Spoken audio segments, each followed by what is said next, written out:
Во Кочани успешно е реализиран проектот за воспоставување функционален локален систем за управување и правилно постапување со отпадното ПЕТ пакување, чиј носител беше Сдруженијето за екологија и заштита на животната средина Екотим Исток. Ова беше истакнато на завршната работилница, а по завршувањето на проектните активности, на кои беа представени резултатите што се постигнати со нив.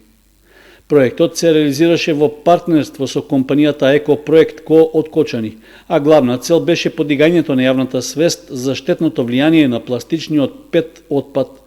Во изминатиот едногодишен период беа обезбедени потребните ресурси за селектирање, како и техничка подршка за собирање и транспорт на отпадот, во што беа вклучени ученици и наставници од 4 основни училишта во Кочани, како и од неколку угостителски објекти. Како резултати со кои можеме да се пофалиме на крајот на имплементацијата на проектот е тоа што собравме 3350 кг отпадно ПЕТ пакување од 4 основни училишта и дел од рестораните во Кочани. Ја направивме рачно изработена првата рачна преса за намалување на волуменот на отпадното ПЕТ пакување. Одржавме 16 обуки на кои учествуваа над 600 ученици и 100 наставници со кои ги запознавме со темата отпад, штетноста со акцент на ПЕТ пакувањето, неговата штетност, но и можноста за рециклирање. Преку 10.000 граѓани преку печатени материјали ги запознавме со темата отпад и неговото штетно влијание и финансиски бенефит доколку истиот се собира и се рециклира.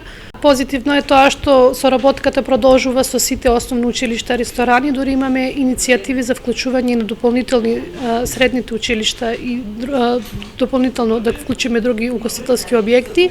Вкупниот буџет на проектот изнесуваше над $35.000, при што од глобалниот еколошки фонд програма за мали грантови беа добиени $23.000, а остатокот е собствено учество на Сдруженијето Екотим Исток и на партнерската компанија.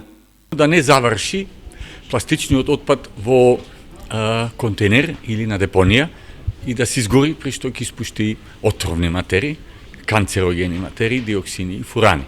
Кај на крајот на краиштата сите депонии заради внатрешно согорување и испуштање на запаливи гасови, метан, се запалуваат. И тогаш се согорува, што има кислород, се согорува, вклучително и пластиката.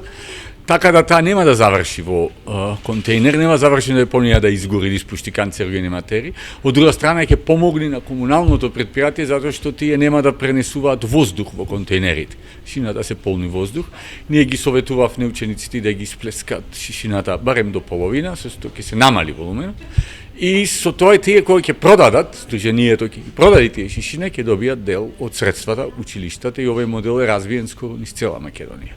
И по завршувањето на проектот, активностите и соработката на Екотим Исток со основните училишта и рестораните ќе продолжи, а веќе има иницијатива за вклучување на средните училишта и други угостителски објекти.